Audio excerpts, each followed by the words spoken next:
All right. A little bit late. Not exactly the time I wanted to be live, but it's all right. Okie doke. I got a bunch of videos, so I'm not going to run through all of them. Um, it's going to be disturbing and scary videos in the beginning, and then like random videos towards the end. So, yeah, that's kind of just what it's going to be. Ooh, nice early spam. Let's get that out of here.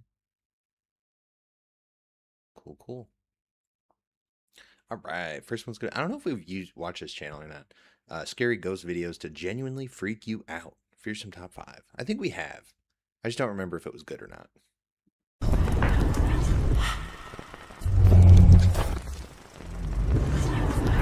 Bro, there's just been so many top 5 ones that aren't even top 5 lists. I bet this is not top 5. Welcome to Fearsome Top 5.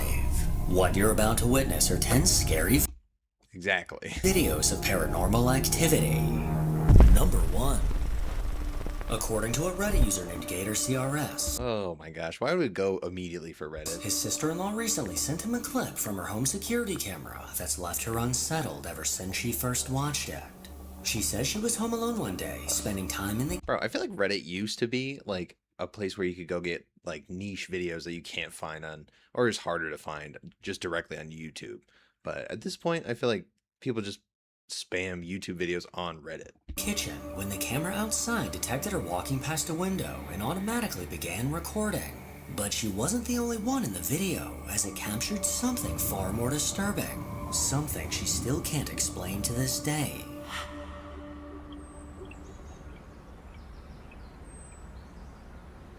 Okay.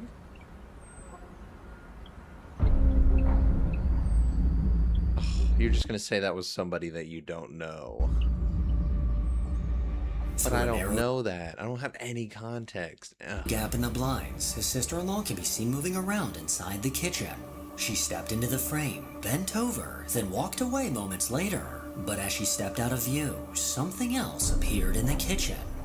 Bro, but I don't know if there was just somebody there. And then this is an out of context video from Reddit that got spread around, bro. That sounds so much more likely. Dark silhouette seemed to follow her as she walked away. The shadowy figure stood completely upright, seeming to be staring directly at the woman as it trailed behind her. Bro, even if it still could, because this is a motion camera, so it could be a ring camera glitch too, which would be super normal. It's just from another instance of motion that got overlaid into this clip. This doesn't look to simply be her own shadow, and if anything, it looks more like a shadow person. Okay, a shadow person. You know what a shadow person looks like? Huh. I don't think I've ever seen one of those. Number 2. Okay, very good pacing. I love that. He just cut right off of that. That was good. In October of 2024, a man named Claymore relocated to Tennessee for work and moved into a new apartment. For the Call of Duty vibe. first few weeks, everything seemed completely normal. But about a month later, the atmosphere inside the apartment began to change, and Claymore quickly realized something wasn't right. While live streaming on Twitch one day, he noticed movement behind him. As he turned around, he watched in disbelief as his closet door slowly opened. Bro, why do they set it up with B-roll? Can you just show me the clip? Like, doesn't it show that?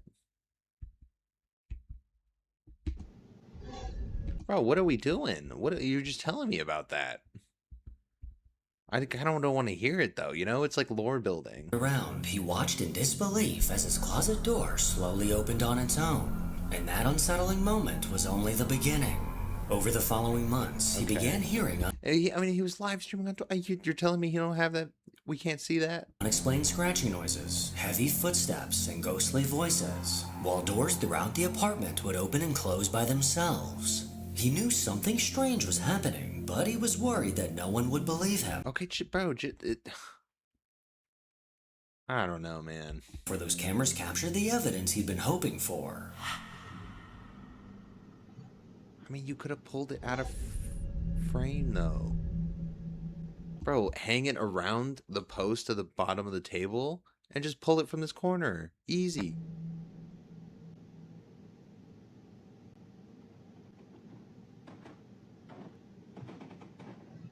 Okay. And that would be you getting out of the way from wherever you're at.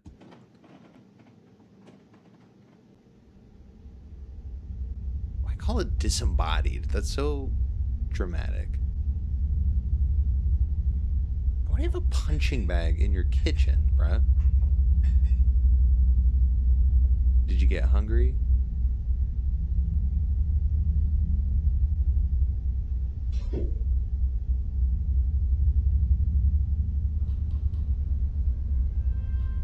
Is that it? Is there anything else?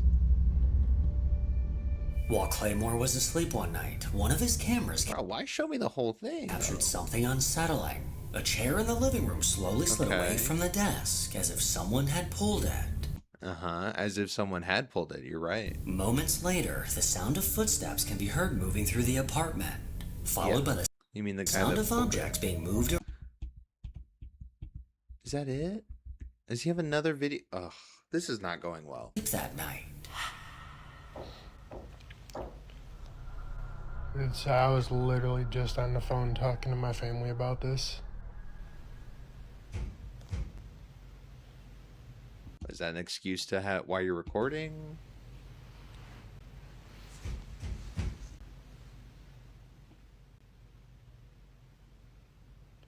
Not crazy. It's angled directly. It stops right towards you. That's suspicious. That's almost like you have something tied to it.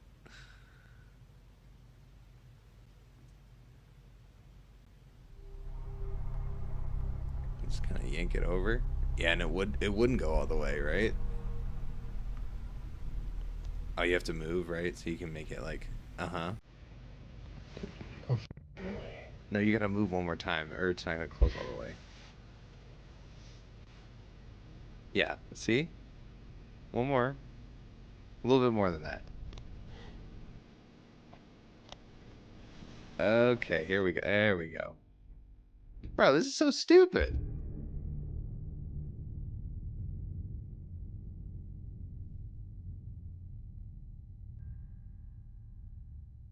She said something The else. moment he started Bro, you just cooked. I'm sorry. What's that? What's on the stove? You just make something? And then you're gonna act like you just like were in bed? the moment he started I don't know, this whole thing, bro. recording, 3 loud knocks echoed through the apartment. Unsure where they were coming from, he slowly panned his camera around the room. Bro. And that's just sound added after. Just knock and then overlay the sound in the video. Oh, what? What is this? Swing shut. Oh, yeah, the door. Bro, is that like AI? Why is it so bad? The arrow. Okay. Okay, the first one was good. And we're kind of going downhill now. Seemed to get. More? Bro, you can't have this many videos. Then I'm really just they are fake if you have this many.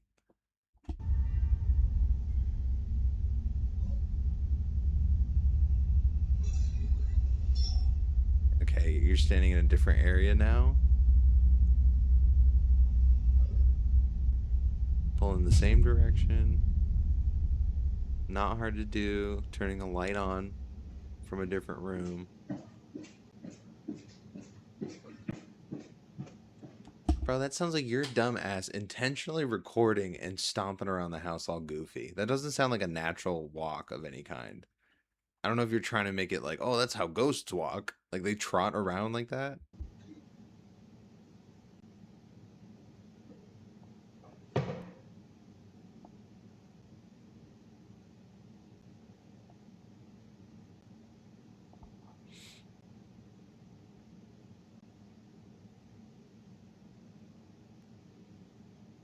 Oh, this is fun. This is great.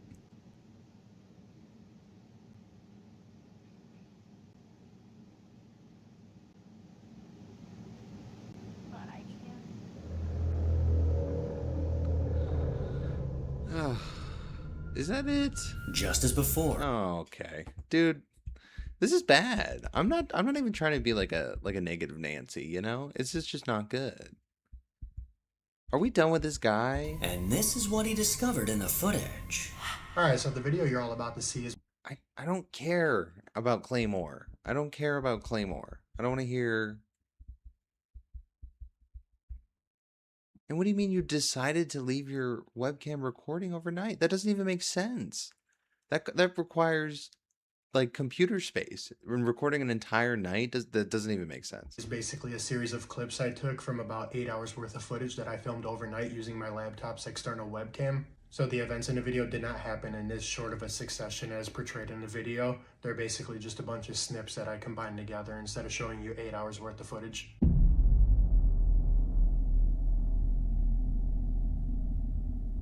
Bro, that could just be you moving it too. That doesn't prove shit. And like you got 8 hours to set this up. Ugh. Can you just thank you. Start over. Don't what is that, bro? You gave that dude like 7 minutes.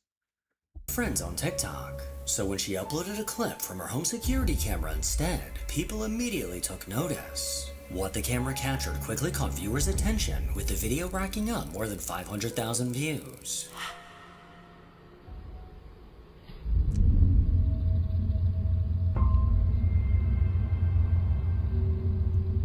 Okay, well that was an actual piece of dust, and then the cat coincidentally came around the corner. Huh?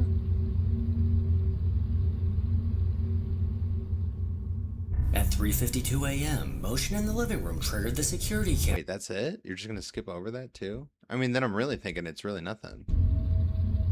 Dude, that is dust. That is a piece of dust. And the cat just came around the corner.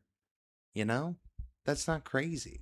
Something maybe like moved, which caused the dust to go, and that's what the cat was reacting to as well. Like, that's not... Are you just gonna show me the same video? Anomaly suddenly darts into frame before slowly drifting across the room. At first glance, it resembles a loose thread or... Bro, how bored do you have to... And you know what clumped up cat hair looks like? That. strand of hair, but its movement doesn't quite match either. Okay. This is silly, bro. Looks like it manifested into the cat. Okay. I was joking. I was just using that in the thumbnail as a joke, but okay. A home security camera overlooking a quiet suburban backyard captured something incredible. Wow, dude. I think I don't think we watched Fearsome Top 5 because I think I would have remembered that it wasn't very good. Bizarre. The next morning, the homeowner Charlene checked the motion notification, but she wasn't prepared for what was in the footage. He's a kitty. What the fuck? Okay, At first glance, she thought it was simply her cat that had triggered the camera. That was until another small creature appeared. Her cat stared intently at the fence, clearly focused on something. Bro, I don't know what that would be though. Because that could be like a... Moments later, a small black creature lunged. What could that be? I mean, it's bigger than a cat. Toward the cat. Sort of, though. Like, maybe it's like some kind of... I don't know, some kind of bird? Before chasing it across... No, I don't know. Across the yard. The way it moved is incredibly unusual, almost resembling a tiny person rather than... No, it kind of looks like a bird, like a big-ass bird or something. Like a... Is that stupid? I don't know. I think it's just another animal, though. I just don't know what animal. I'm sure somebody's going to say, like, the right one. An animal. Many viewers in the comments believe Charlene... Okay. Off to fairyland. Can we not? Captured a duende on camera. A duende? We think it was this guy? Okay. I don't even want to engage in that conversation, bro. Like, I'll let you think that if you want to think that. Investigators Jeff and Mark travel to investigate a location. Oh gosh, paranormal investigators. Known as Joseph's house. Originally built sometime in the 14th century as a farmhouse, the home was once owned by a writer named Joseph, who lived there with his wife, Okay, there's a lot of lore building, I'm sure, and somebody passed. Elodie, and their 3 children. Tragically, Elodie passed away from cancer at just 45 years old. Heartbroken by her death, Joseph refused to change anything inside the house, especially her old room. In more recent years, visitors have reported a wide range of unsettling experiences. Bro, for over, like, almost 100 years, nobody's changed that room? I don't think so, bro. Including flickering lights, unexplained interference with electronic Okay, wait, if it's, like, preserved like this, I'm totally wrong. Like, if there's, like, this is like a museum. Devices, and an overwhelming feeling that they weren't welcome inside the home. Some have even claimed to witness the apparition of a woman slowly walking. Bro, then it's totally fake because it's just a museum marketing. Like this is too, like you got to pay to go there. I'm sure. Set up several REM pods, multiple static cameras, and a motion-activated toy car throughout the house. But before the investigation even began, Mark noticed something strange in his camera's viewfinder. Before I could turn on the camera, the car moved. Ain't that always the way? So how it all works is the EMF car, it's got a sensor. Stop a minute. These guys seem Weird fun. orb just came from your shoulder, floated in between the camera and you, and went down there. That was really odd. I just don't trust orb shit, dude.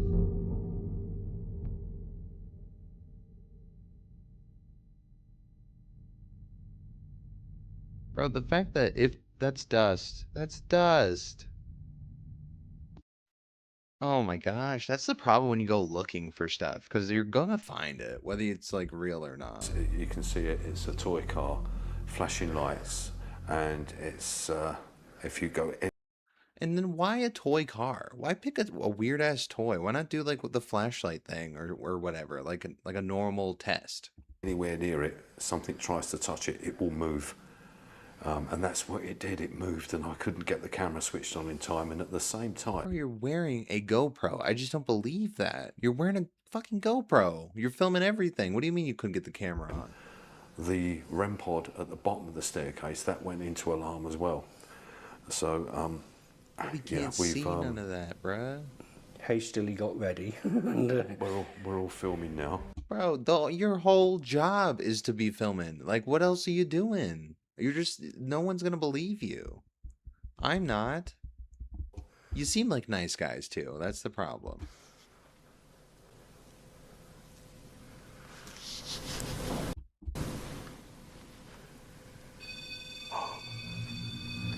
Bro. Thank you. You know, when you buy those devices and stuff, say they never go off. What would you think? It doesn't work, right? So it has to go off at some point. There has to be a reason for it to go off at some point. Otherwise, you're going to think it doesn't work. Like, bro, capitalism, people.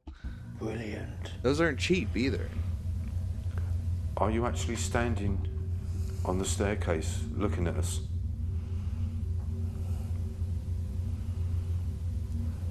How much is a REM pod, bro? What even is a REM pod?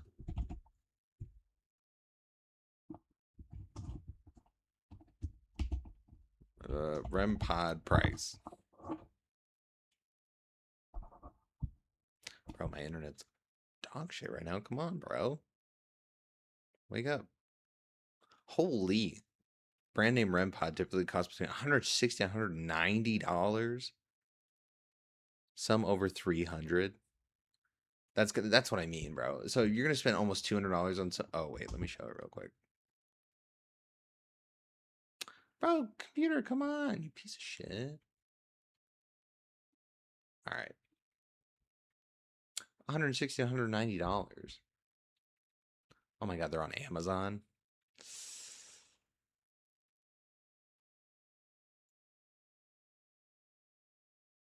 Dude, $160. That's crazy. But that's what I'm saying. Like it's gotta go off. You see, we can't see you. Can you see us? After asking the spirit to make a noise or set off a device, the REM pod began to sound, indicating that someone or something was near the device. As the investigation continued late into the night, Jeff and Mark eventually decided to get some sleep and resume the investigation the following day. Before turning in, they positioned a camera. Oh my god, can we get to bro? The pacing's gone to shit. I don't know what happened, dude. The first video you were on it, and now we're just not showing the video and moving on. Like that's Facing a REM pod that had been placed on the staircase. Then at around 5 a.m., something unnerving happened.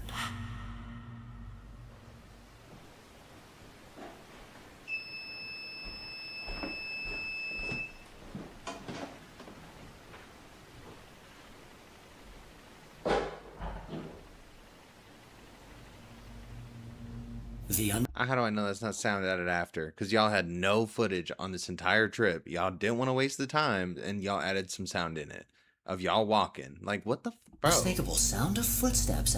Yeah, it's unmistakably it's you guys' recording footsteps and putting it in after. Like y'all seem like genuine people and everything. That's why this is upsetting. Like I don't know if you're just scaring yourself so much that you think this is real, but bro, this is kind of pathetic. Well, I've been sick. I'm not even doing it, bro. Like it's just pathetic stuff. Like I'm sure you're scared. I'm sure it's scary to be in there because you know the lore and all this shit. But bro, it's genuinely freaked me out. I'm not even close to that. I'm not even halfway, not even a quarter there. A video on TikTok that appeared to capture something genuinely unsettling. According to Rebecca, her mom had been out hiking when she came across a beautiful abandoned house hidden in the surrounding area. Curious, she spent a few minutes exploring the property before pulling out her phone to record a video to send to her daughter. But when Rebecca watched the footage later on, she noticed something. Oh, this crazy leap, bro. Just show me the video. Someone told me that it's the Murphy house. I don't know who the Murphys were, but I don't think they've lived here for a while. We've seen this 'cause video. It looks pretty deserted, but it must have been gorgeous in its stay.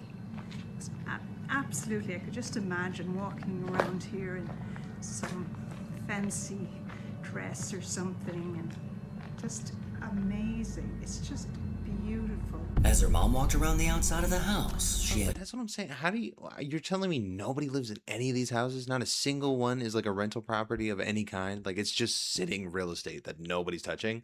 I'm sorry, I don't believe that. no idea. There's got to be a possibility of somebody being in that house. Even if like Small I'm not pale sure that that's a human, you know? Like that could just be something that looks like a face. face can be seen staring out into the yard. The face looks to Okay, it looks a whole lot like a face. But I mean, even if somebody has some weird ass like decoration or some shit, like I don't know, man. I'm gonna think that before I think like a demon, belong to a young child a ghost child. with dark black eyes that make it even more unsettling. As Rebecca's mom continued walking, the figure seemed to keep its eyes locked in her direction, as if it were silently watching her every move. She never noticed the face while she was there, But if she didn't notice it, then I'm also thinking it could just be added in, like some editing shit. silently It looks so clear, it's kind of concerning, you know? I don't know. I don't love that one. I don't love any of these videos. This is not very good, man. I'm into sorry. the job site Ooh, why do I know that name? That's not good. I think we might have seen to inspect the house for himself. The moment he stepped inside, it was obvious the home was in the middle of a major renovation. As Brandon made his way from room to room, he surveyed the unfinished interior. But after eventually heading down into the basement, he experienced something that made him understand exactly why the electrician had walked off the job. Okay, coming out to this job, the general contractor Yeah. I remember this. They said that the general contractor quit for no reason or whatever. They couldn't understand why. had an electrician, but he did quit for some reason. Okay, so he's saying, because that's what I was told, is the general contractor quit. But now I'm hearing the general contractor said the electrician quit. Bro, that's different. That's different. Bro, I feel like the labor situation in there, like you're gonna have good contractors and bad contractors, but you're gonna have really bad subcontractors that work with other contractors. You know, like that's just the nature of the game. So them saying they quit maybe means they showed up to work drunk or something, or like maybe they did just quit for, you know, whatever reason on their own. Like it doesn't mean something scary. Apparently there was some damage down here. They have all the walls open up for us. There's a lot of knob of tubes, so I don't really know what the other electrician did. Yeah, there's quite a bit still. Bro, and it's a big ass job. He could have just quit because he don't want to do the job. Oh, the bathroom. Everything's just hanging out.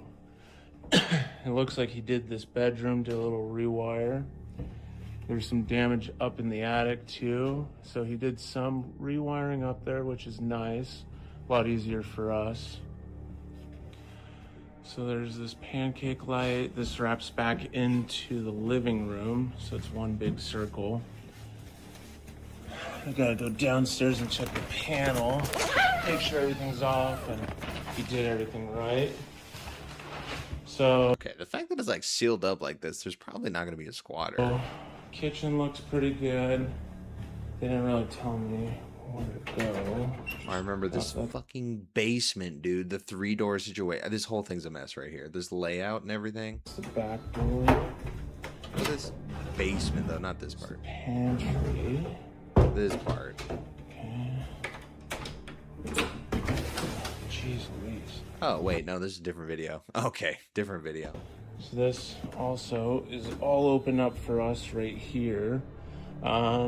They have some bad wiring that we have to take care of. That can't be exposed like that. Let's head downstairs. Okay, there is a lot of water. Bro, I don't remember what happens in this one. I've mixed this with a different video now. Tell the In my- customer about that. Some exposed wire here too. Okay, so let's go take a look at the panel. Looks pretty over bad, here. bro. Looks pretty good. Newer panel. Oh, that's nice. They got. What the f was that? Dude. Hello? Hello? Oh, hell no! Oh, I remember. I remember this one. How could I forget this one?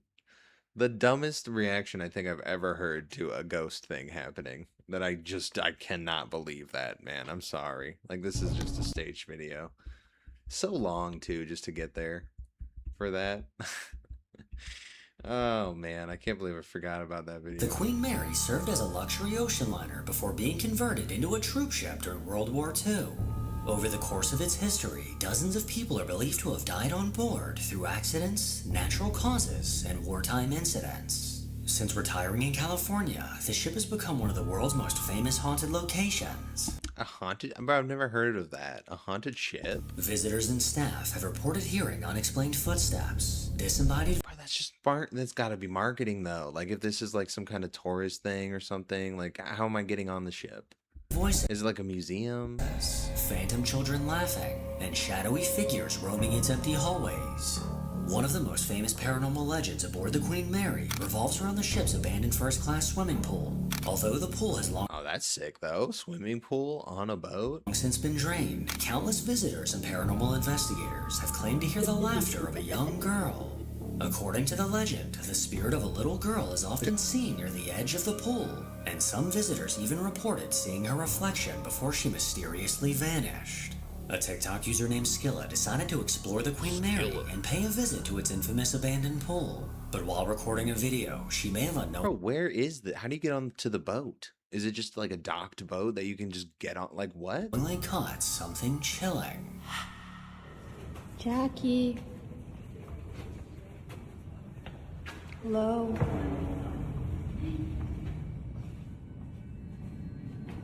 Do you have a presence? I was about to say, I feel like I hear chatter, but it sounds like there's other people there. You're not the only ones there. Jackie? You can hear it right now. Where's the disembodied voice fucking text? Where's that energy, bro?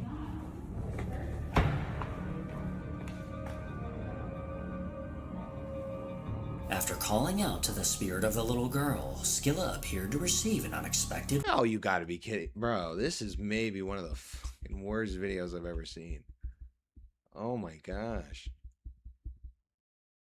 It's nonstop B-roll too. I guess maybe he thinks he's like adding to it, but it's like, I don't know, man. It's just B-roll and then like AI descriptions.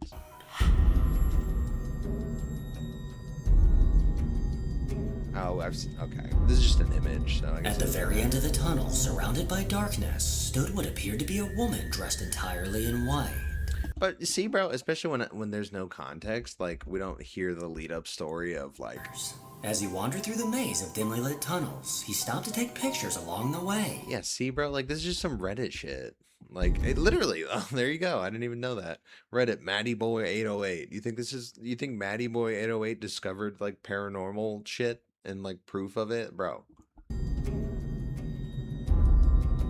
At the very end of the tunnel, surrounded by darkness, stood what appeared to be a woman dressed entirely. That looks just as weak as the editing photo that he put in just a bit ago for the like the little girl or whatever. Like that looks potentially fake. It's just why is it just a photo? There's no video attached to it. And that could just be you staging it. Like, bro, there's just not enough there. To my ever-growing list of places that. I mean, the place, yes, the place is scary, and I guess that's why you're trying to sell it. But I just don't know if it's working, bro.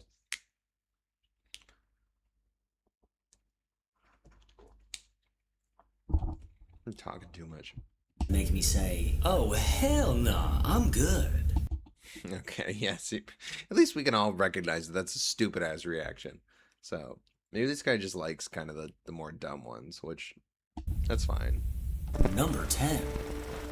For the past 6 years, a woman named Megs has held onto a video that's terrified her ever since the night she recorded it.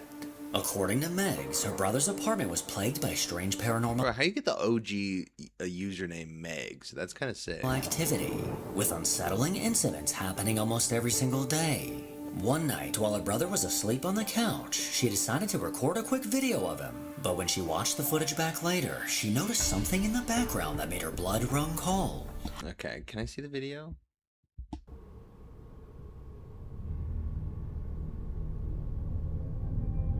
As the video begins, a dark human-like. Oh, wait, what? I didn't see that. That made her blood run cold.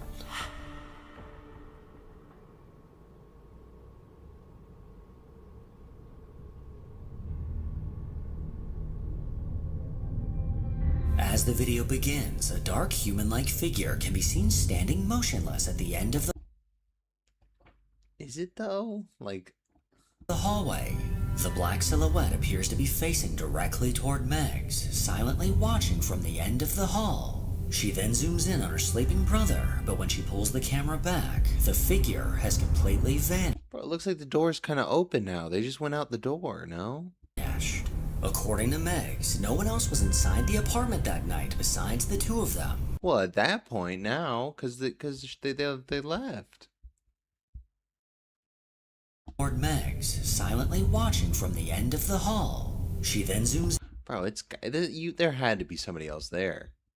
Standing motionless at the end of the.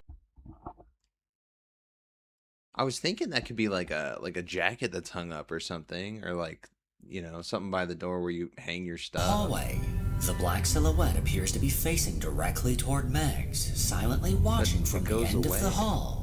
She then zooms in on her sleeping brother, but when she pulls the camera back, the figure has completely vanished. According to Megs, no. I mean, it could be that too, that there was like a jacket or something there and somebody grabbed it. But it does kind of look like a person, dude, which I think they just left. And we just didn't see that because you zoomed in and zoomed out. I don't know, bro. That one's kind of harder to explain, but I still don't think it's like that crazy. Watching from the end of the hall. I mean, that would freak me out if I had that. I'd be like, who? Like, I'd have to go and look who's over there. She didn't see it in the video at all. Okay. And there's no update on that. She didn't ever like make another video. That's the ones where I'm like, give me another video. But they want to give me multiple videos on like super fake stuff. This is very annoying. I swear the like ecosystem of scary videos right now is pretty pathetic. It's not good. But anyway. Ugh. All right. And then I'm gonna pee before this video, and then I'm gonna see which ones we keep doing. But the next one's gonna be 6. Oh, I didn't see that, bro. Oh, Nightmare Field. I thought this was Chilling Scares. I really did. Let me see if I can replace it with the Chilling Scares, because that's kind of what I was like in the mood for. Has he posted a new one? No. Security camera hackings? I don't know, that sounds a little bit lame. Appalachian stuff's lame. Who died trying to go viral? Let's go with that. I think I know what like two to three of those are gonna be, but sometimes he picks really good ones, so we'll let that be. And then I'm gonna go pee, and then we'll watch that one. Man, Nightmare Feelings. I remember what I gave that channel a chance too, but not gonna do it again. All right, be right back.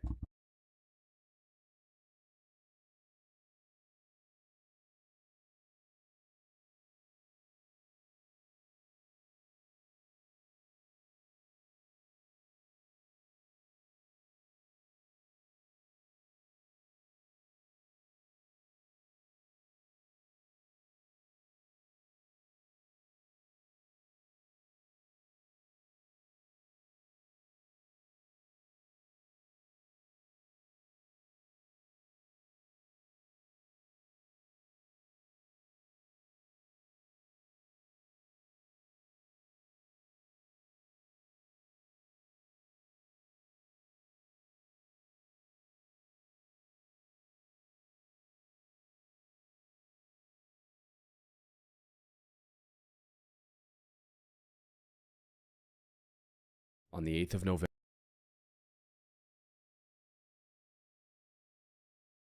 Oops, almost forgot. I just want to watch the video by myself.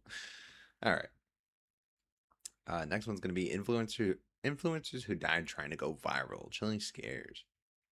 On the 8th of November 2017, Chinese daredevil Wu Yangning climbed the 62-story Huayuanhua. Let me start it over. That was quiet. On the 8th of November 2017, Chinese daredevil Wu Yangning climbed the 62-story Huayuanhua Center building in Changsha, China, to record another one of his roof-topping Oh my God, bro, I don't understand why people like that challenge shit. videos, not knowing that I've seen. this one was going to be his last. Wu started his career working as a film extra and stuntman for low-budget productions, trying to break into the shit, that's cool. entertainment industry.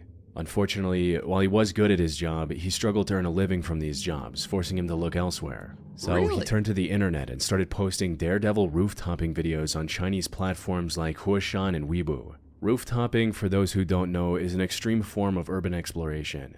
Participants climb on top of tall structures like How many people like die a year from that though? I feel like too many. skyscrapers, bridges, and cranes, and record themselves doing dangerous stunts around the edges, usually without any safety equipment like a harness or a safety net. And some dirty ass jeans, bro. That's wild. The draw of these videos lies in the constant, ever-present risk that a single slip or misstep could be fatal. But Wu needed to stand out if he wanted to make a career out of it. So he took things a step further. Instead of just posting videos about sitting or standing close to the edges, Wu posted stunts like riding a Segway right up to the edge, hanging from the ledges, and doing pull-ups. Bro, that's too much stress in a goddamn Posted stunts like riding a Segway no way. Right up to the edge, hanging from the ledges, and doing pull-ups until he was close to muscle failure. This allowed him to gain an audience from the get-go, giving him the confidence to continue down this path. Over the years, he posted more than 500 videos and live streams to various platforms and managed to earn over 1 million followers on Weibo alone. These videos also earned him close to $83,000? In how long? to $83,000, making this his full-time career. Doing these crazy stunts allowed him to earn a better life for himself and his loved ones. There was just one massive problem. Creating viral stunts for an online audience means the creator can never slow down. Each video has to be crazier than the last one, or the audience becomes bored and moves on, leaving them without an income. However, the crazier the stunt is, the more likely it is to turn lethal. Sadly, that's exactly what happened with Wu in November 2017. He came across a competition promising $15,000 to the video that went the most viral. Bro, I didn't know it was a competition. I didn't realize that. Wu needed this money to pay for his mother's medical expenses and wanted to save the rest for his wedding. So, on the morning of November 8th... It's not even like a selfish thing. He's not just doing it because he like can't not do it, you know? He's like trying to support his family. He climbed to the roof of the Huayuanhua Center building to film the most jaw-dropping stunt yet. Most people aren't allowed to climb to the very top of these buildings, so Wu likely had to free climb his way from the outside as well, adding life-threatening risk to this challenge before the camera even began rolling. After reaching the roof, he set up his tripod and began recording, and started lowering himself over the edge. First the right leg, and a few seconds later the left. However, instantly something was not right. He looked like he was struggling to hang on and had to readjust his grip multiple times. He was potentially already exhausted from the free climb to the I top. can't show them falling either. But he didn't really have the time to rest before someone from the building management might notice him and escort him back down. So he went ahead with the stunt anyway. Bro, that's insane. I guess that would have been a crazy ass clip, but fuck, dude, that's awful. I mean, he was still doing it. Things did not go as planned. The video showed him struggling to... Bro, even though he knew it was going wrong, he was still doing it. That's so wild. That's so sad, bro. How old was he? For himself and his loved ones. Sadly, the risk he took for this viral stunt cost him everything. Wow. I want to see how old he was.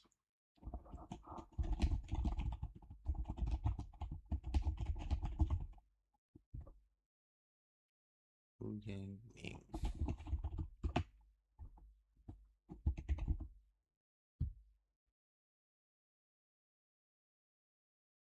26 years old, bro. That's crazy. That's so sad. On the night of February 5th, 2021, the Urban Air Trampoline Park in Hermitage, Tennessee was filled to the brim with families and friend groups looking to enjoy the Yeah, what is this place? That's weekend cool. night. However, on this night specifically, this would not last long. As one of the friend groups at the park was walking out into the parking lot, they saw a man running at them with a massive butcher knife in his hand.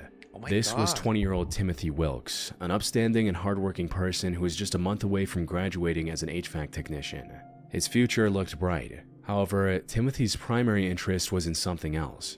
He watched a lot of prank channels on YouTube and wanted to go viral with a prank of his own.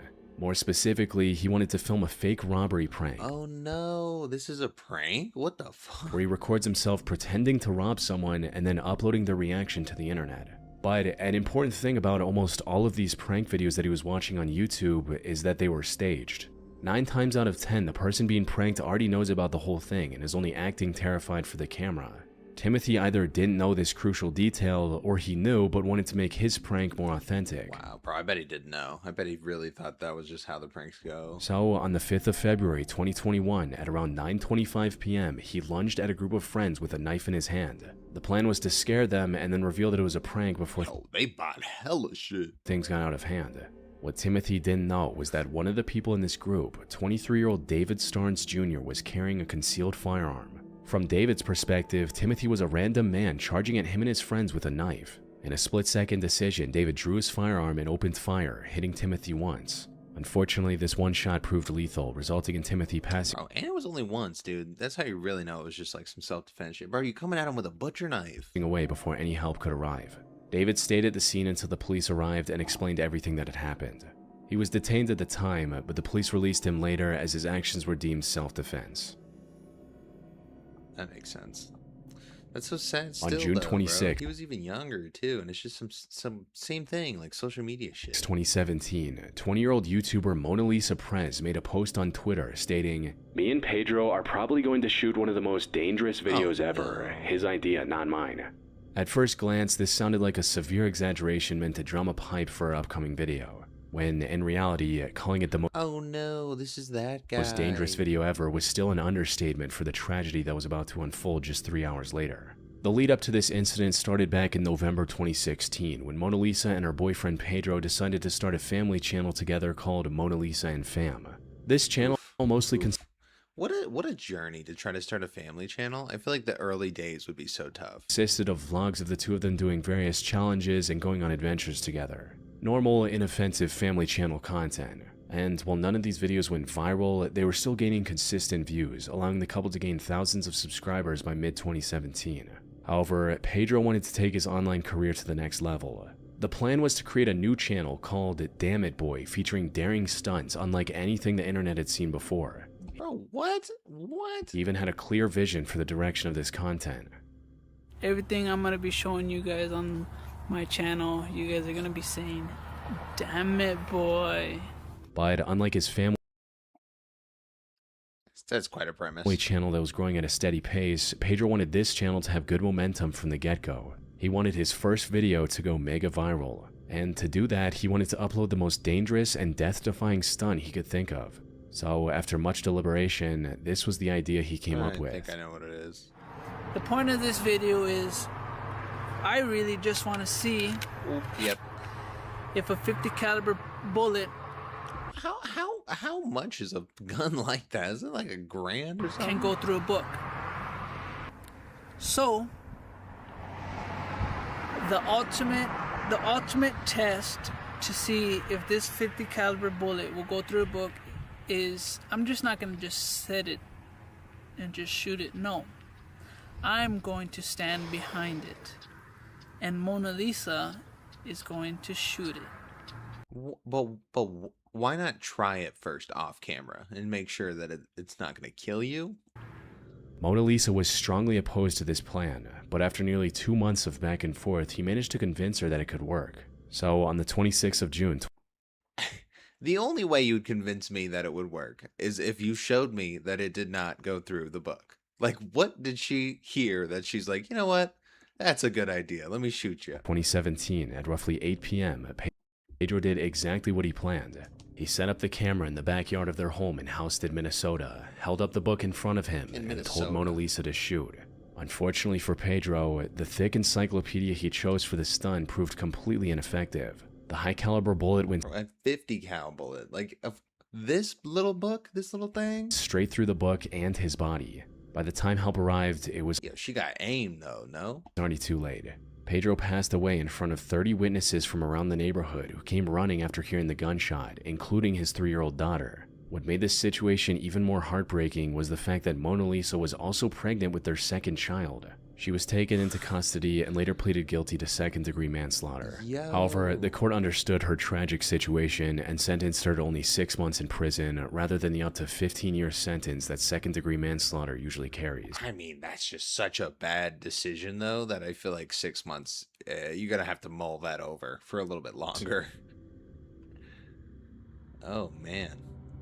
Dude, I wonder what she's doing right now. Dmitry Nuyanzin spent a decade building his reputation as a personal trainer and fitness coach in Russia. Over the years, he trained many elite athletes in person while also posting online guides and tips under the name Dmitry Fit for his more than 40,000 followers. The most notable aspect of Dmitry's content, however, was his dedication to authenticity. He followed the same program he taught to demonstrate firsthand its effectiveness. What he never anticipated was that his readiness to put himself on the line would ultimately cost him everything. It began in September 2025 when Dmitry announced a challenge to deliberately gain at least 55 pounds or 25 kilograms and then lose it all using his own training and dietary regimen. He also put a roughly $100 reward for any viewer who could lose 10% of their body weight by the end of 2025. In a post promoting this challenge, Dmitry wrote, "Friends, my weight loss course is starting soon where you can win cool prizes and most importantly build a beautiful body, learn how to eat, and have fun." Things were progressing smoothly. However, there was just one major hurdle standing in his way. Gaining over 50 pounds in such a short time wasn't But he's not telling other people to do this, though, right? going to be easy. So, to stay competitive in his own challenge, Dmitry put himself on a crash diet of over 10,000 calories a day. For some context, most adult men with his build need somewhere between 2,500 and 3,000 calories to maintain their weight. He would post videos eating mountains of calorie-dense foods with lots of sugars and fat, and this worked just as expected. By November 18th, he weighed 230 pounds or 105 kilos and was rapidly approaching his goal. Unfortunately, the challenge came to an abrupt stop just a few days after he posted this video. Friends reported Dmitry missing training sessions, claiming that he wasn't feeling well and that he needed to see a doctor. His body But just before he gave could make an out. appointment, Dmitry passed away from cardiac arrest in his sleep at just 30 years Wow. old. Bro, just eating too goddamn much, especially with like when you're healthy normally and just switching it up. The 10,000 calorie diet overtaxed his body, eventually leading to a sudden, catastrophic collapse. Damn, bro, that's actually super sad. Like he couldn't even have seen that coming, you know? He was just doing what he like knows, his fitness. On July 15, 2024, Indian travel influencer Anvi Kandar, known online as the Global Journal, posted a list of her top places to visit in the country, not knowing that this would become the last time her nearly 300,000 fans would see her alive. She had been posting content on the internet since 2016 and had become a very trusted travel vlogger. Anvi visited nearly every corner of her country, highlighted That's super sick though. underrated The destination experience. spots, and made it a point to spread positivity through her content. However, this effort was cut short just a day after she posted this video. She was visiting the Kumbi waterfall on July 16th, located around 80 miles from Mumbai. The ground surrounding the 178-foot waterfall was wet and slippery. Anvi was being very Oh, bro, she does not like fucking slip off of the waterfall, bro. That's insane. cautious, as this wasn't her first time visiting such a place. But while trying to line up a better shot of the waterfall for her content, she accidentally took one wrong step, resulting in her losing her balance and falling down a 350-foot deep ravine. The sheer depth, combined with the dense foliage, made it impossible to even see her from the top. The rocky, slippery terrain also prevented anyone from rushing to her rescue. When rescuers arrived, 6 of them rappelled down using ropes, while 50 others assisted them from the top. Despite the massive operation, it still took 6 hours to rescue Anvi from this ravine. However, they would get some good news. She was severely injured, but was still breathing. Rescuers rushed her to the nearest hospital. Unfortunately, Anvi had almost no strength left in her body and sadly passed away 350-foot fall shortly after arriving at the hospital, leaving her once active Instagram account completely abandoned. That's so sad, dude. That's kind of silly too, though. Like, just for a shot like this, like, just you wanted to be really close to the edge or something. Oh man. Wow, all these photos are like kind of like disturbing now.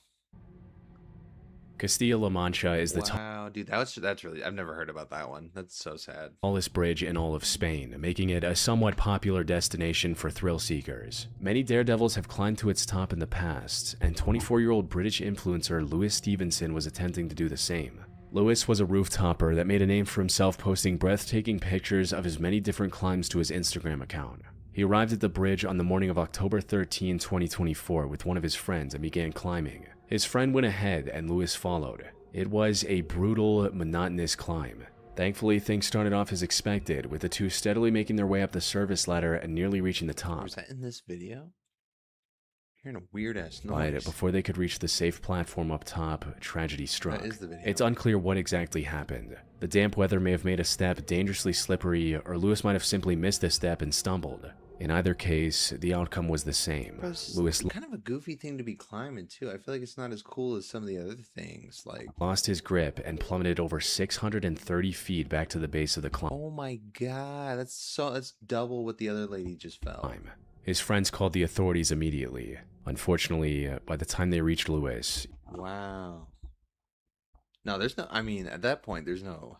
struck. It's unclear what exactly happened. The damp weather may have made a step dangerously slippery, or Lewis might have simply missed a step and stumbled. Being 600 feet in the air, is that like is that higher than where he is now? I feel like that would be. That's so insane.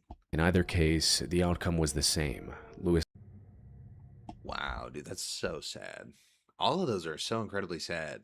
But some of them are like, they're trying to do it for like their family or something. Like these other ones would have been like, kind of them doing it for personal reasons. Which I guess is more sad because they're just trying to like live their own life, you know? But yeah, these other people don't even get to live their own life because they spent so much time trying to like make it for everyone else. I mean, maybe they weren't the most selfless people in the world, but anyway. The last video for the day is going to be the Ride the Ducks disaster, fascinating horror. This one's a little bit shorter, new channel, but I'm going to try it. I actually used to watch this channel a whole lot, like years ago, but he still posts now. On the 19th of July, 2018, 31 passengers looked out from their tour bus over the calm, quiet waters of Table Rock Lake in Missouri.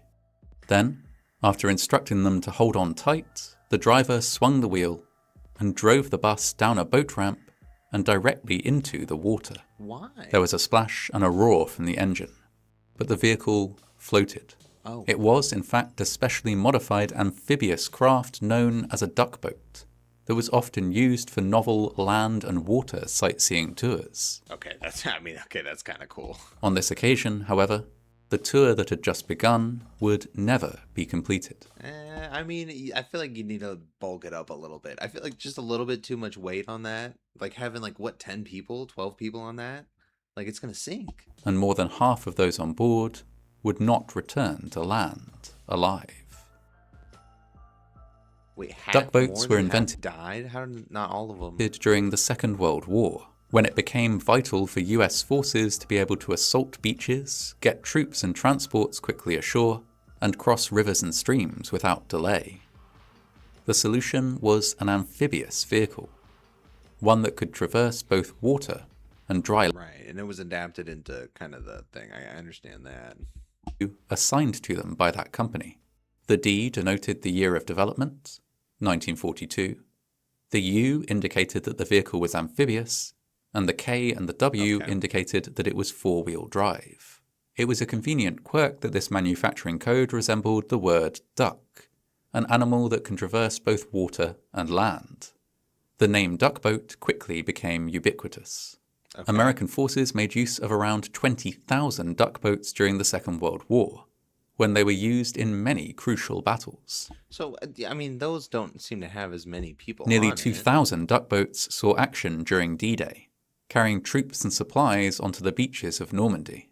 They were instrumental in the eventual Allied victory once again in 1945, when they were used to quickly cross the Rhine. We have like hybrid cars now that can go on. I guess that you don't need that shit. It's just unnecessary. River, as Allied forces closed in on Berlin. Of course, duck boats did not remain a solely American innovation. Other militaries soon noted the design and developed See, bro, but that's not gonna do it though. I mean, that's not gonna float. their own variants. And duck boats of various kinds saw use in many theaters throughout the war. After the conflict ended in September 1945, there was no longer a military need for quite so many amphibious vehicles. Some did remain with the army and saw use again during the Korean War in the early 19th. Okay, this is a lot about background, bro. I get that they were adapted into the duck boat. On the 19th of July 2018, multiple duck boats were in operation at the company's Branson location, with tours running back-to-back throughout the day. Just before 6:30 p.m. Bro, how much am I paying to get on this thing? If it's this weak looking like that, I feel like I'm not paying more than like $20. 31 passengers boarded a duck boat via a modified balcony on the outside of the Ride the Ducks building. This allowed them to step comfortably down into Duck Boat 7. Within the boat, rows of this is different. seats were arranged in sets of 2 on either side of the bus, next to open windows that could be covered by plastic curtains during inclement weather. Passengers were joined by 2 Ride the Ducks staff, one driver, who would be in charge of the vehicle while on land, and one captain, who would take over when it was time to enter the water. What? Bro, you do not need 2 different people for that. Tours typically involved an overland route along a local road reserved specifically for sightseeing tours, followed by a brisk trip down a boat ramp and into the waters of And they're driving down this boat ramp. Like, what? Do you switch places and let the guy drive down the boat ramp? Let him just drive the fuck. What are we doing? Table Rock Lake. Boats would complete a 20-minute loop around a scenic island before coming back ashore and returning to their starting point at the Ride the Ducks building. On that day, however, the tour was to be reversed. Managers at Ride the Ducks had been monitoring the weather and knew that a storm was sweeping in. It would bring strong winds that would likely make the lake unsuitable for duck boats. As such, the driver and captain were instructed to alter their usual route and take Duck Boat 7 to the water first before completing the land-based portion of the tour. It appears that managers believed this would allow them to be back on land. Bro, I mean, we're just chancing it, though. Why don't we just close it for the day? I mean, this is just like greed. And before the storm hit. At just after 6:30 p.m., Duck Boat 7 departed and headed straight for the lake. Passengers noticed lightning and cloud on the distant horizon, but were reassured by their driver, who told them that they would not be taking the boat out onto the water if the storm posed an imminent hazard. Right. At 6:55 p.m., the captain took over. Bro, I mean, these aren't like high-speed boat where you're in the middle of the ocean. Like, you could easily just turn the fuck around and then go back to safety. Like, how are we trekking out so far? And delivered a brief safety announcement. This included informing passengers of the location of lifebelts above their head, though the captain made a point of stating that the passengers would not need them. Around this time, one of Why the hell would you say that? the staff members also activated a switch that lowered the plastic curtains around the boat to protect against spray and rain. The bus then entered the water with a splash. The lake was calm and there was barely a breath of wind. Despite the clouds on the horizon, I mean, it kind of looks calm. I mean, all it seemed does look like it's gonna start raining over here or something. well. Another Ride the Ducks vessel, Duckboat 54, was traversing the lake not far ahead of them. Both duckboats proceeded without issue for several minutes. Then the storm hit. Oh, bro, they get way out there. Okay, I didn't realize they were like going to different islands and shit. And it did so ferociously. Within a matter of seconds, conditions went from calm and steady to almost out of control. This was, in fact, no ordinary storm, but a weather phenomenon known as a derecho. Oh my a broad, God. Okay, never mind. You couldn't see that coming. Powerful front of strong winds that is many miles wide and moves in one direction at very high speed. Both Duckboat 7 and Duckboat 54 turned and started to make their way back to shore. Duckboat 7 was the closest to safety, but it was soon overtaken by Duckboat 54, which had higher gunnels and was thus better equipped to cut through the waves that had suddenly formed on the surface of the lake. Close to their intended landing point on shore. Bro, I feel like that one does look a whole lot better. Like, you do need more, that's what I was saying. You need more space so it doesn't get flooded out. Because you're going to have weight on it too, so it's going to have very little, like, clearance on the top. Surface of the lake. Close to their intended landing point on shore, a paddle wheel showboat was struggling to maintain position at its dock. Indeed, its crew had been forced to fire up its engines just to prevent it from being pulled out onto the lake by the storm. Duckboat 54 passed the struggling showboat and made land. Duckboat 7 did not. A short distance from the churning paddle wheel of the showboat, Duckboat 7... I mean, bro, if this big-ass thing was having trouble and, like, taking precautionary measures, like... I feel like y'all should have, like, ended it a little bit early or something. Like, was there any way? Later, it sank beneath the waves. The captain just had time to open the plastic curtains on the starboard side before the sinking. He was wearing a life jacket and was swept out of the vessel through the open windscreen by its buoyancy. Wow. Left behind were the driver and 31 passengers, the vast majority of whom, per staff instructions, were not yet wearing their lifebelts. Oh my goodness. As the boat submerged, they were faced with a desperate scramble to find their way out through either the open front windscreen or the open starboard curtain, then fight their way to the surface of the storm-tossed lake. Some made it. Most did not. Those who hesitated to try and grab a life jacket. Oh, and there's going to be people who brought their kids, and then, like, your kid gets swept away, and you're just panicking to survive on your own first. Like, that's so insane. The trauma from that. Jacket from the rack above their heads may have found them wedged in tight and tangled with one another. Ugh. Inaccessible. Rescuers from the showboat switched off the paddle wheel and threw lines to the surviving passengers as they surfaced. 3 rescuers even entered the water to try and assist, but were quickly swept away into the lake. Wow. They survived and were picked up by other boats in the vicinity. In total, the accident took the lives of 17 of the 33 people on board. God. This included 9 members of a single family. Oh no, that's what I'm saying, bro. Leaving just 2 members of that family alive. Oh my god, bro, that sounds like the worst thing ever. The dead were 45-year-old Angela. Okay. I guess... 1-year-old Arya, 69-year-old Belinda, 76-year-old Irvin, 7-year-old Evan, 40-year-old Glenn, 70-year-old Horace, 2-year-old Maxwell, bro, they're all... and 9-year-old Reese. Not even, like, ages of that they can take care... Because they're too old or too young. All of the Coleman family. Wow. As well as 69-year-old William Asher, 68-year-old Rosemarie Haman, 63-year-old Janice and 65-year-old William Bright, 64-year-old Leslie Dennison, 53-year-old Steve and 15-year-old Lance Smith, and the 73-year-old driver, Bob Williams. In the aftermath of the sinking, the National Transportation Safety Board carried out an investigation and highlighted a number of critical factors. I bet, bro. Duck That's boats what I'm were saying. unusual vehicles. They had been designed for use in wartime, and those who built them would never have imagined them being used for tourist purposes. It's a little goofy. It's a little bit goofy. Ideally designed for passenger safety.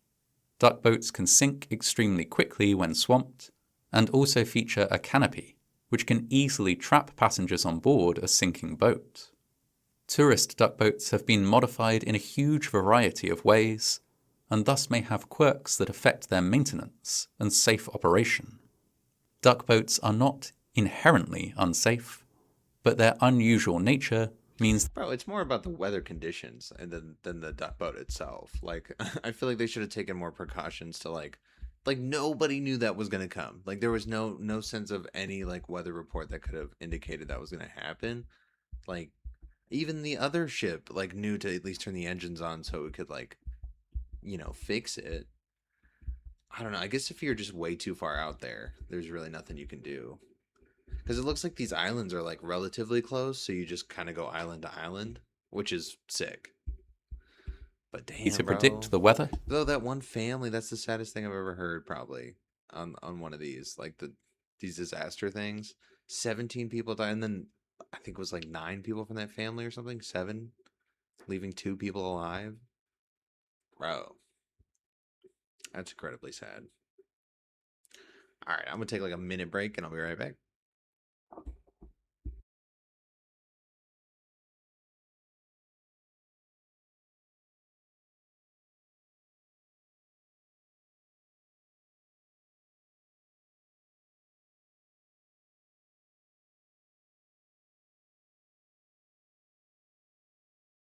Bought 22.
All right. And then I have a couple more videos today. The rest of them are going to be, I thought I was going to end it, but I'll finish these ones. I have a couple of videos for my other channel to do. So I'm going to watch this one, kind of a random video, why the CIA created Pokemon Go. And then the other ones are going to be like real estate kind of videos. So I understand most people aren't going to be into that. That's fine. But anyway, why the CIA created Pokemon Go. Patrick CC. Most people don't know that the founder of Pokemon Go, John Hanke, received funding from In-Q-Tel, which is the venture capital firm created by the CIA. Oh. And while you and your friends were walking around your city, scanning the earth to catch your favorite Pokemon, the game's developer, Niantic Incorporated, was collecting all that data and using it to build advanced 3D maps to facilitate military attacks on third world countries. Oh, I was gonna say, bro, it seems kind of okay because you have to like track everybody's location. You might have to get permission for that, But okay, I didn't know we were doing war simulations. You see, Pokemon Go was created by the same guy who essentially created Google Earth. John Hanke was the co-founder of Keyhole, which developed a 3D digital mapping program called Earth Viewer. Bro, and then just Pokemon skin it? That's so crazy. Keyhole's Earth Viewer 3D client application uses video game-like 3D graphics and access to massive databases of network-hosted Earth information, including satellite imagery and aerial photography, to produce an interactive digital model of the Earth. The product was unlike anything anyone had ever seen before in the early 2000s, but it was unclear what its use case would be, and therefore Keyhole was bleeding money. Every few months for years, John would find himself scrambling to raise money from Silicon Valley investors to I remember when that was like on school computers and you would just turn on Google Earth and just zoom all the fucking way out. And then you just zoom all the way in. Like, I don't even care about geography and shit at that point, like when that came out. keep the lights on. That was until In-Q-Tel saved his company from going under. Then we got really a lifeline from a kind of unusual source. In-Q-Tel was this new little venture capital firm that was basically a government VC firm with money from the intelligence community.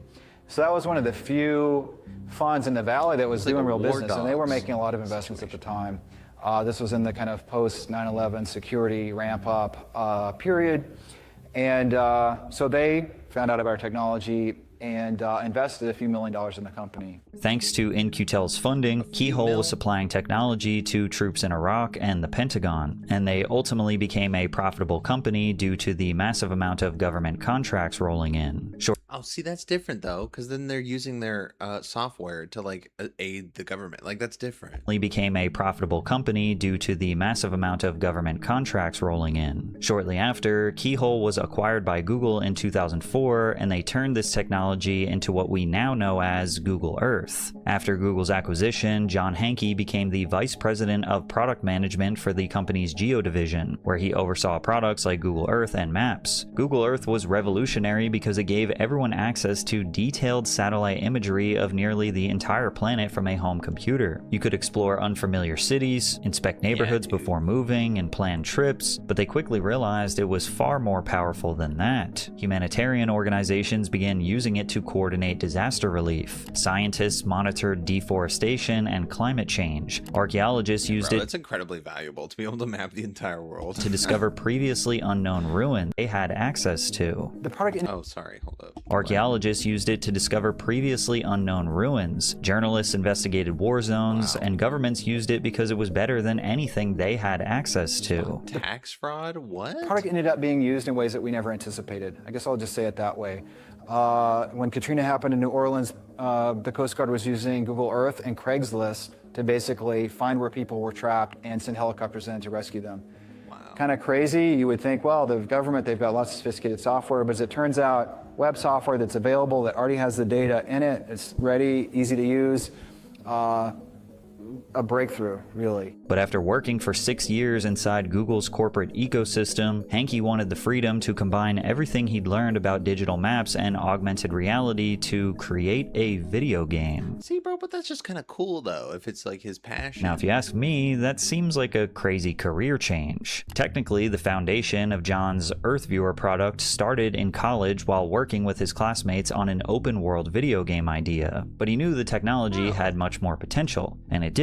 So after changing the world with his vision, creating... Bro, it makes complete sense, bro, and he didn't mean for any of those changes to happen. I feel like this was like just chance, happenstance stuff happening, and like, you know, then he got to go back to his passion of making, he was making an MMO, bro. That's the most nerdy shit. I love MMOs. That's the most nerdy shit, dude.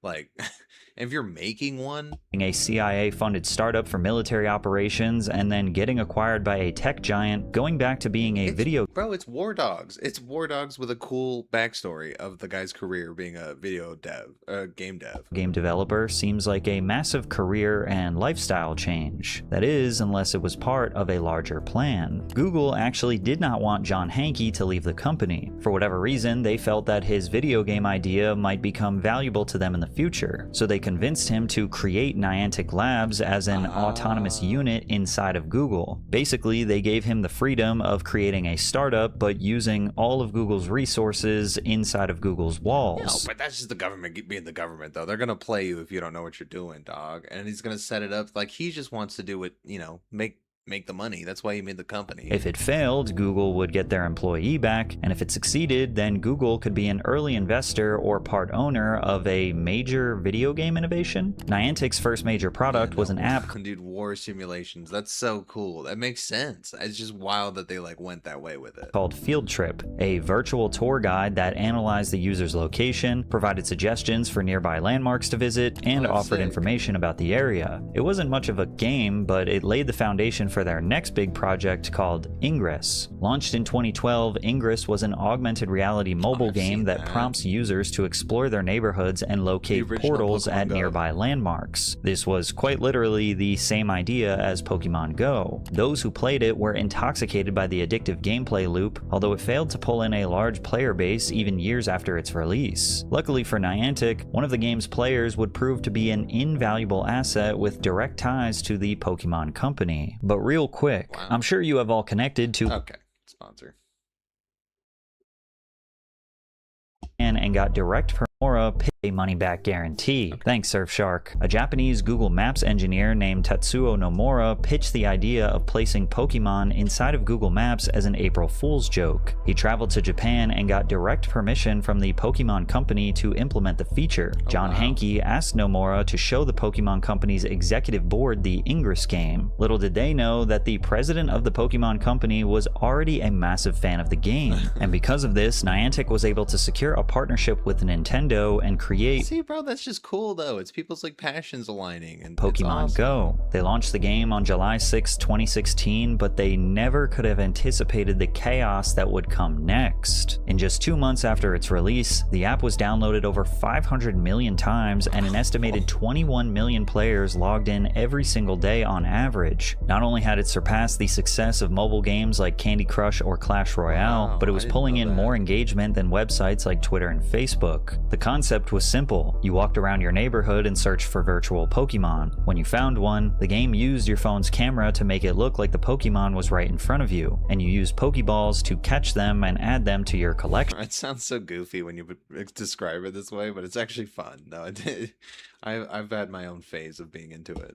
The game incentivized users to explore the world around them, offering various digital Pokestops at notable locations or landmarks. These Pokestops served as a hub to collect in-game items and use special lures to attract more Pokemon. This also included Pokemon gyms. Players selected from one of three teams. Why are we explaining the entire game? I understand. Phenomenon almost instantly. Public parks were overflowing with players searching for rare Pokemon. I remember that it really was like that though. There really was people everywhere, and they had these like little balls that connects like a USB, and they just throw it like instead of using the screen. I remember all that, bro. Restaurants and stores used nearby Pokestops to advertise their businesses, and content creators were racking up millions of views just by playing the game. The game skyrocketed into mainstream pop culture, becoming a topic of discussion on late-night television shows, and was infamously referenced by Hillary Clinton during her 2016 presidential campaign. Oh yeah, oof. I don't know who created Pokemon Go. She does though, probably. Probably email. A poll. For its record-breaking numbers. It was also being linked to real-world accidents, life-altering injuries. You can't fight that, bro. When 500 million people download the app, like you can't be responsible for all 500 million. They're gonna do some crazy shit. And even deaths. Only days after the game's release, 2 men were hospitalized while playing Pokemon Go. They hopped a fence to get access to a Pokemon on the other side, ignoring a sign warning pedestrians of the unstable ground on a nearby cliff. That's complete. They ignored the sign, bro. You said it yourself. Which both men eventually fell down. The players sustained serious injuries, but fortunately survived. Others were not so lucky. A truck driver in Japan hit 2 women while playing Pokemon Go, severely injuring one and killing the other. Players of the game began to find themselves in increasingly dangerous situations as both drivers and pedestrians were getting distracted by the app. And the more people became immersed in the world of Pokemon, they lost touch with the world around them. Players began disrupting religious services and funerals. The Holocaust Museum in Washington, D.C. Please stop catching Pokemon here. asked people to stop playing the game inside of their establishment. Players were also being disruptive at the Arlington National Cemetery, causing problems for grieving families and members of the military paying their respects. As you can imagine, after Pokemon Go exploded in popularity, the video game industry became extremely interested in learning more about the developers. John Hankey of Niantic Labs was interviewed in front of a live audience at TechCrunch in San Francisco and seemed like he could not be less interested. First, and most importantly, what team are you on? I'm yellow. I'm all about the yellow. Yeah. Me too. Yeah. Team Instinct, anyone out there? Yeah. Team Instinct, there we go. I'm not going to try and button that back up on stage. It's crazy that the creator of the game couldn't even properly answer the question, what team are you? Which refers to one of the 3 factions players can join once He didn't even use the name of, I don't know the name of it, but he didn't use the name of it. they reach level 5. Team Valor, which is red, Team Mystic, which is blue, or Team Instinct, which is yellow. He just said, the yellow one. The interviewer was clearly a massive Pokemon fan, and Hankey seemed like the total opposite. It was disappointing to players that the most Wow, yeah, no, it did seem like he had never even played it. Like his mindset had to go into, oh, what's the game about? viral game of 2016 surrounding one of the most beloved IPs of all time was being spearheaded by a boring corporate suit. But what was particularly interesting was his insights on working with governments before they launched the game in different countries. So we're still in the rollout phase of the game. Do you know what the next rollout country is going to be? I have a pretty good idea, but it is pending getting things squared away on the, government relations side and getting everything prepared. So I can't say right now.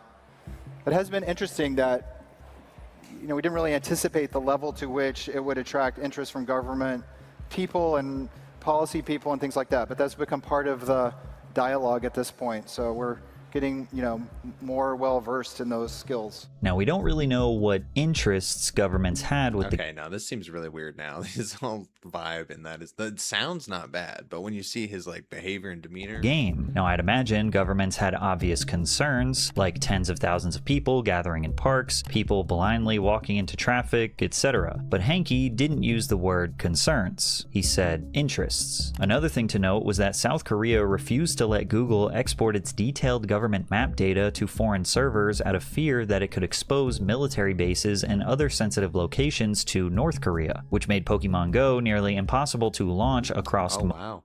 Only play Pokemon Go in South Korea in this one seaside town. most of South Korea. China also heavily regulates foreign access to geographic data and blocked Google Maps entirely because it considers detailed mapping a matter of Dude, that's only really bad.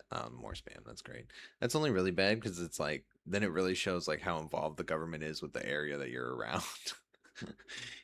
national security. Like, I'd be really nervous if I'm not able to play Pokemon Go where I live. Like something's wrong then. In other words, while most players saw Pokemon Go as a harmless mobile game, entire governments were already treating the data underneath it like a potentially dangerous military asset. The question is, did Niantic Labs know that they were wielding a dangerous military asset? Well, there was this one controversy that came up where iPhone users discovered that signing in through Google gave Niantic full access to their accounts. Ooh. Per Google's own description, this meant access to both view and modify anything in the account. To many, they believed that this meant unfiltered access to their images, videos, and emails, although it wasn't that simple. Niantic stated that it only had access to the user's IDs and email addresses, and Google personally verified that no additional information was given to the company. Okay, I can see how that would be misinterpreted though. So since Niantic couldn't steal the data just by someone making an account, they had to trick users into giving it up for free. And what resulted was one of the most ambitious geospatial data collection projects ever hidden behind a mobile game, one whose technology would later facilitate devastating military operations. 4 years after the game's release, Niantic introduced an interesting new feature, AR mapping tasks. Pokestops marked by notable landmarks would now offer users rewards if they completed AR scanning prompts. These required players to bro, I didn't know that. scan the surrounding area with their phone's camera for about 20 to 30 seconds. Interesting that this feature was not available for children's accounts. From the player's perspective, the feature was relatively harmless. They had already become accustomed to Pokemon Go tracking their location and having access to their cameras, so when Niantic offered free rewards with the promise of game improvements, players so devious too. Like scan the tip of the knife on that one thing. Like what the fuck, bro? That's very specific. You want to get all the like were eager to take part. Niantic claimed that the data collected would inform the game's engine to understand the depth and complexity of the real world. This would make for a way more immersive experience, in which virtual objects could seamlessly integrate with the world around them. In hindsight, it seems like an evil genius plan. The man who created Google Earth and worked directly with the CIA and international intelligence organizations was getting people to voluntarily 3D scan the world around them while they think they're just helping Niantic make a better Pokemon game. These scans would help develop a much larger technology called Lightship VPS, which stands for Visual Positioning System. The satellite-based technology of GPS was useful, but not optimized for the best augmented reality experience. How much money you think that guy's getting for him to just change up like that as a person altogether? Like he has to be getting like insane money now. But he's like watched by the government too. For example, it might be able to tell you that you're near a statue, but it's typically incapable of understanding where you are relative to the landmark, whether you are behind it or in front of it, if you are 3 feet away or 30 feet away. This information isn't important when getting general directions for a road trip, but when it comes to making accurate drone strikes on enemy base camps without harming innocent civilians, it can make a massive difference. When players scanned a landmark, they recorded more than just a video. It tracked the latitude, longitude, and altitude of the user's device. It also utilized the phone's accelerometer and gyroscope, allowing the system to consider the phone's position and orientation. Considering all of this data, the scans could be used to make reliable inferences about the user's distance from both the landmark itself and the surrounding.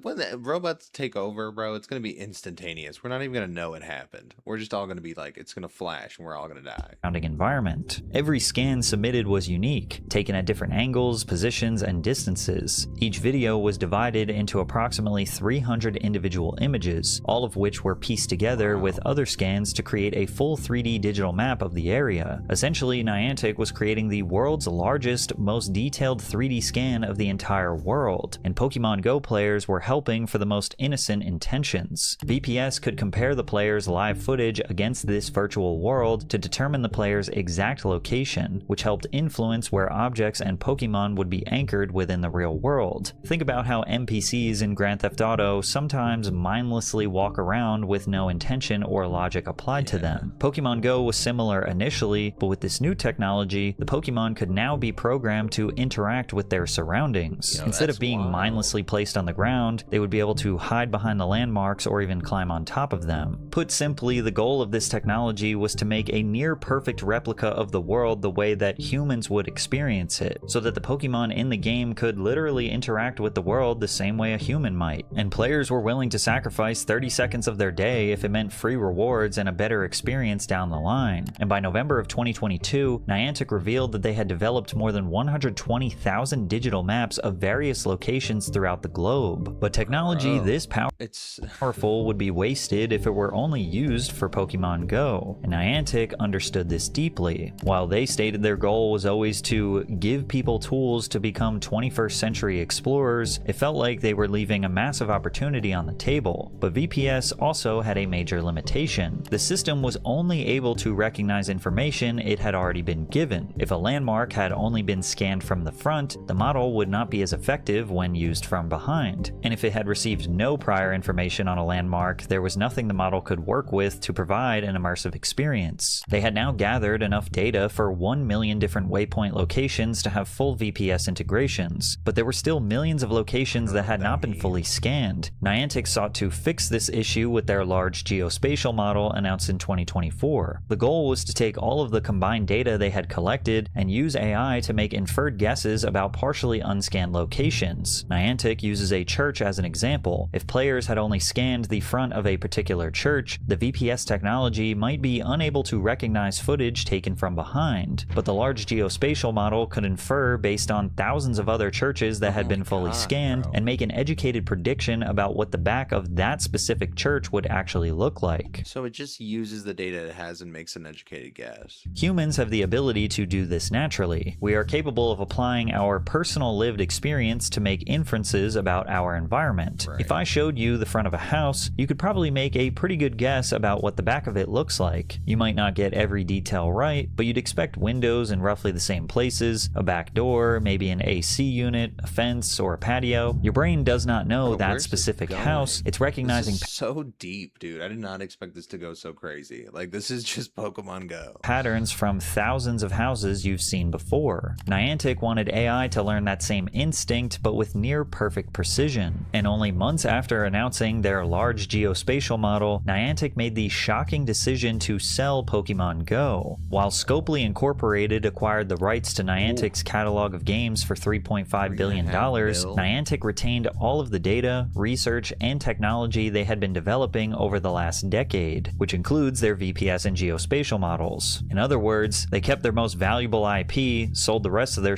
got the data, and were ready to move on. They got to keep all of that? That's the only thing that's worth anything. How? What, bro? Pokemon in the dust, which to some makes it seem like they never cared about Pokemon in the first place, and it was all a part of a bigger operation. The company shifted its so they don't even own Pokemon Go? Focus away from video game development, and under the leadership of John Hanke, began working on Niantic Spatial. The company made it clear this technology had far more potential than improving augmented reality experiences. It had the ability to help both humans and machines to understand the world and navigate it. Instead of figuring out where to spawn Pokemon, the technology could be used to train a robot or AI-powered vehicles to determine their locations without the use of GPS. Like, you know how outside of your town, you don't really know where you're going or where you are, but thankfully you have access to GPS on your phone. Well, they're working on a technology for machines, robots, or vehicles that would essentially... Oh my god, it's just like the driving thing, the all automated cars video, where it's like so crazy fast that everything's driving, but it's all computers, so they know where to go. Essentially install a perfect one-to-one understanding of the entire world. So you could theoretically place it anywhere and it'll know exactly where it is and exactly how to get where it needs to go in the fastest way possible. And initially, this tool was being marketed as something that could enhance manufacturing, warehousing, logistics, construction, tourism, entertainment, and education. Like a warehouse worker could use the VPS technology to navigate the facility and streamline the process of conducting inventory management instead of just like walking around the building and understanding where things are and where they need to go. But Niantic was also getting involved in areas that most might not have expected. This became clear when Niantic Spatial announced it was teaming up with a company called Vanter in December of 2025.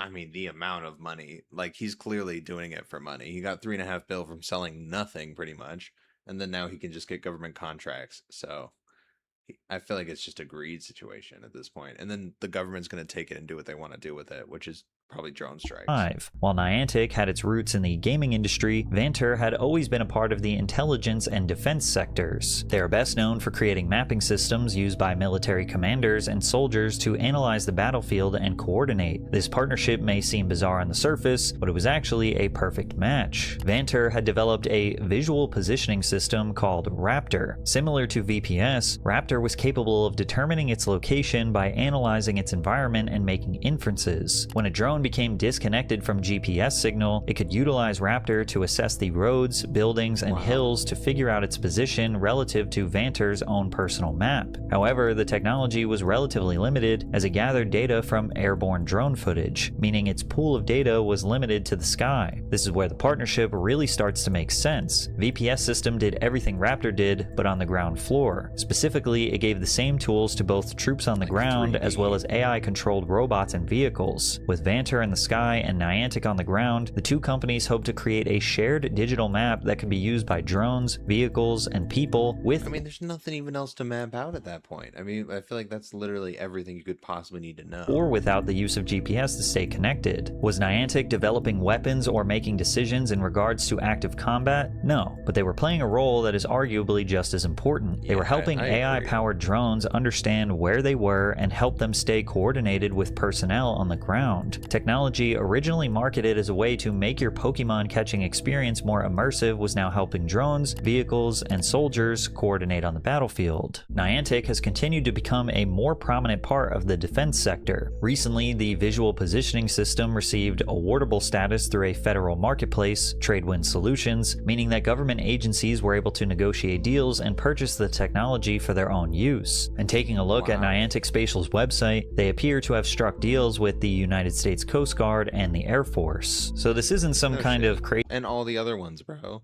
crazy conspiracy theory. The data they gathered through Pokemon Go was used to develop mapping technology that is literally being used by the military. I'm not sure how many Pokemon Go players who agreed to participate in AR scanning would have done so knowing that this was going to be used for the military, which is why now tons of players feel like they were straight up lied to. When Niantic first introduced the AR scanning feature, the company was transparent about their intentions to an extent. It told players that these scans would be used to create a better gaming experience. And while they did make it clear that this data would be used in apps outside of Pokemon Go, I'm not sure if anyone expected military defense applications, which is why it seems as though this was always the purpose of creating this technology. When you think about it, Niantic I just don't think it was, but I think it ended up that way. Like, people just see opportunities and they capitalize on it. was never really a game developer. They have always been a mapping company. Think about their origins. John Hankey's first business, Keyhole, had direct ties to the CIA. Yeah, I mean, but he tried to develop an MMO, bro. He was at least a little bit interested in games. I think he made the best game ever, and then thought that that wasn't enough anymore. And then he just like rode the money train because the government's like, here you go, bro. So I don't know. I think money can corrupt anybody, to be honest. So I'm not super shocked by that. But that was an amazing video. I think that was the best video of the day. It was brand new too. It was 6 hours ago. So anyway, I think I'm gonna end it there. Actually, I hope you guys enjoyed watching. I really enjoyed streaming, and I'm probably not gonna be live tomorrow. Actually, I think I'm gonna take tomorrow off, and then I will be posting a whole lot more though. So just posted 9 minutes ago on YouTube. If you guys want to like that, I would really appreciate it. And yeah, I'll see you guys on the next one.